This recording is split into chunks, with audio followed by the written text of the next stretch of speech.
Online loan ആപ്പിന്റെ ഭീഷണിയെ തുടർന്ന് യുവാവിൻ ആത്മഹത്യ ചെയ്തു എന്ന ആരോപണത്തിൽ വിശദമായ അന്വേഷണം വേണമെന്ന് മരിച്ച ആനന്ദിന്റെ കുടുംബം ആവശ്യപ്പെട്ടു. ഓൺലൈൻ ആപ്ലിക്കേഷൻ വഴി ലോൺ അപേക്ഷിച്ചതല്ലാതെ തുക ലഭിച്ചിട്ടില്ല എന്നാണ് കുടുംബം പറയുന്നത്. എടുക്കാത്ത ലോണിന്റെ പേരിൽ ആയിരുന്നു മകൻ ഭീഷണി നേരിട്ടത് എന്നും കുടുംബം ആരോപിക്കുന്നു. പരാതിയിൽ ആര്യനാട് പോലീസ് കേസെടുത്ത് അന്വേഷണം ആരംഭിച്ചിട്ടുണ്ട്. ജിബിൻ ജേബി ചേരുന്നുണ്ട് തിരുവനന്തപുരത്ത് നിന്ന് വിവരങ്ങളുമായി. ജിബിൻ, ഇന്നലെയാണ് 21 വയസ്സുകാരനായ യുവാവ് 21,000 രൂപ തിരിച്ചടവ് മുടങ്ങിയതിന്റെ പേരിൽ അത്ര നീചമായ അപമാനം നേരിട്ട് ആത്മഹത്യ ചെയ്യുന്നത്. കുടുംബം കടുത്ത ആരോപണങ്ങൾ ഉന്നയിച്ചതാണ്. ഇനി കഴുത്തറ്റം കടം കയറിയാലും ഇത്തരത്തിലുള്ള ഈ കൊലയാളി ആപ്പുകൾ ഉപയോഗിക്കരുതെന്ന മുന്നറിയിപ്പ് ഒരിക്കൽ കൂടി ആവർത്തിക്കുകയാണ്. എന്താണ് ഈ കേസിൽ സംഭവിക്കുന്നത്? വിയറ്റ്നാം ബേസ് ചെയ്തിട്ടുള്ള ചില കമ്പനികൾ, ആളുകളാണ് ഇതിന് പിന്നിലെന്ന് ഇന്നലെ ചില സൂചനകൾ പോലീസ് നൽകുന്നുണ്ടായിരുന്നല്ലോ. ആ കാര്യത്തിൽ അന്വേഷണം, ഈ ആപ്പിന് പിന്നിലുള്ള ആ കറുത്ത കരങ്ങൾ, അവിടേക്ക് എത്തിയിട്ടുണ്ടോ അന്വേഷണം?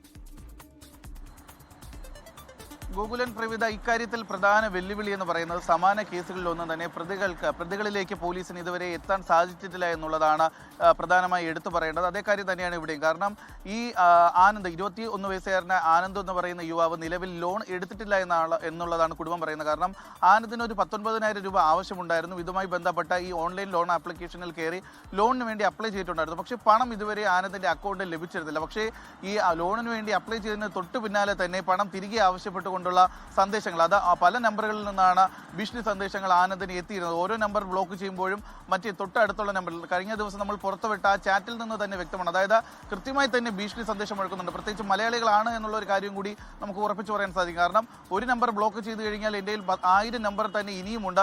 അതിൽ നിന്ന് നിന്നെയും നിന്റെ കൂട്ടുകാരെ ശല്യം ചെയ്യും, ഈ മോർഫ് ചെയ്ത ചിത്രങ്ങൾ അവർക്കും അയച്ചു കൊടുക്കും എന്നുള്ളതായിരുന്നു ഈ സന്ദേശങ്ങളിൽ നിന്നുള്ള ഭീഷണി. പക്ഷേ ഇതിൽ പ്രധാന വെല്ലുവിളി എന്ന് പറയുന്നത്, നേരത്തെ പറഞ്ഞതുപോലെ തന്നെ വിയറ്റ്നാമും രാജ്യങ്ങളുമായി ബന്ധപ്പെട്ട് അവിടെയാണ് ഇതിന്റെയൊക്കെ തന്നെ കേന്ദ്രങ്ങൾ പ്രവർത്തിക്കുന്നത്. അവിടേക്ക് ഇതുവരെയും തന്നെ അന്വേഷണ സംഘത്തിന് എത്താൻ സാധിച്ചിട്ടില്ല എന്നുള്ളതാണ് ഇതിൽ എടുത്തു പറയേണ്ട ഒരു കാര്യം. മറ്റൊരു കാര്യം എന്ന് പറയുന്നത്, ഈ 2023-24 കാലഘട്ടത്തിൽ സമാന രീതിയിൽ നമുക്ക് പെരുമ്പാവൂർ സ്വദേശിയായിട്ടുള്ള ആരതിയുടെ മരണവുമായൊക്കെ ബന്ധപ്പെട്ട വലിയ രീതിയിലുള്ള അന്വേഷണമൊക്കെ പ്രഖ്യാപിച്ചാണ്. ഇതിന് തൊട്ടു പിന്നാലെ തന്നെ രാജ്യത്തിന്റെ പല ഭാഗങ്ങളിൽ ഇത്തരത്തിലുള്ള മരണങ്ങൾ ഉണ്ടായി. തൊട്ടു പിന്നാലെയാണ് കേന്ദ്ര സർക്കാരിന്റെ, അതായത് റിസർവ് ബാങ്ക് ഓഫ് ഇന്ത്യയുടെ നിബന്ധനകൾ പാലിക്കാത്ത ഓൺലൈൻ ലോൺ ആപ്ലിക്കേഷനുകളിലെ എല്ലാം തന്നെ സമ്പൂർണ്ണമായ ഒരു വിലക്ക് കേന്ദ്ര സർക്കാർ ഏർപ്പെടുത്തിയത്. പക്ഷേ ഇപ്പോൾ ഏകദേശം ഒരു 2 വർഷം മാത്രമേ പിന്നിട്ടിട്ടുള്ളൂ. തൊട്ടു പിന്നാലെ തന്നെ ഇപ്പോൾ അന്ന് ഏതൊക്കെ ആപ്പുകളാണോ ഈ സോഷ്യൽ മീഡിയ പ്ലാറ്റ്ഫോമിൽ നിന്ന് നീക്കം ചെയ്തത്, ഈ ആപ്പുകളെല്ലാം തന്നെ പുതിയ പേരിലും പുതിയ രൂപത്തിലും ഈ സോഷ്യൽ മീഡിയയിലേക്ക്, പ്ലാറ്റ്ഫോമുകളിലേക്ക്, പ്രത്യേകിച്ച് ടെലിഗ്രാം പോലെയുള്ള ആപ്ലിക്കേഷൻസ് വഴിയാണ് ഇതിൻ്റെയൊക്കെ ലിങ്ക് പ്രചരിക്കുന്നത്. ഇതുവഴിയൊക്കെ തന്നെ വീണ്ടും ഈ ആപ്ലിക്കേഷൻസ് എത്തി തുടങ്ങി എന്നുള്ളതാണ് പോലീസ് വ്യക്തമാക്കുന്നത്. എന്തായാലും ഇത് സംബന്ധിച്ച് വിശദമായ ഒരു അന്വേഷണത്തിലേക്ക് കടന്നിരിക്കുകയാണ് ആര്യനാട് പോലീസ്.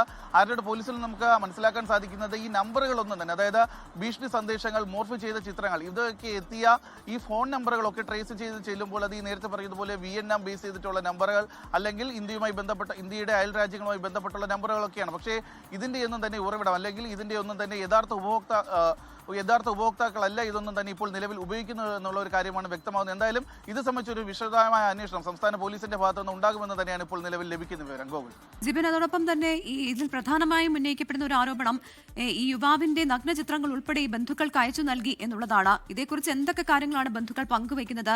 ഈ ലോൺ ആപ്പ് ഏതാണെന്ന് കൃത്യമായി ഇവർ പോലീസിനെ അറിയിച്ചിട്ടുണ്ടോ? ഇതിൽ സമഗ്രമായ ഒരു അന്വേഷണം ആവശ്യപ്പെടുമ്പോഴും എന്തൊക്കെ കാര്യങ്ങൾ ഇവർ പുറത്തുവിടുന്നുണ്ട്?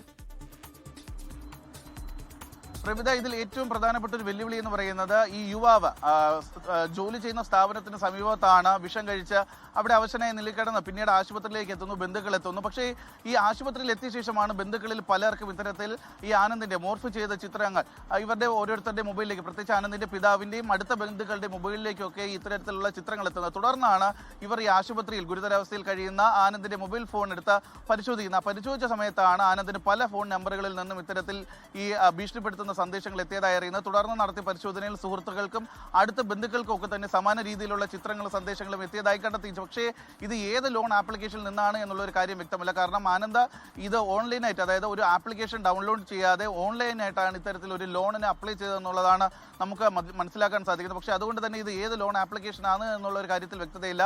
പക്ഷേ ഈ കുടുംബം പുറത്തുവിട്ട കുറച്ച് സ്ക്രീൻഷോട്ടുകളുണ്ട്. അതിൽ തന്നെ ഈ ലോൺ ആപ്ലിക്കേഷന്റെ പേര്, അതായത് ഏത് ആപ്പാണ് എന്നുള്ളൊരു കാര്യത്തിൽ വ്യക്തതയില്ല. പക്ഷേ അതിൽ ഈ പറഞ്ഞിരിക്കുന്നത് 19,000 രൂപ ആനന്ദിന്റെ അക്കൗണ്ടിലേക്ക് എത്തിയിട്ടുണ്ട്.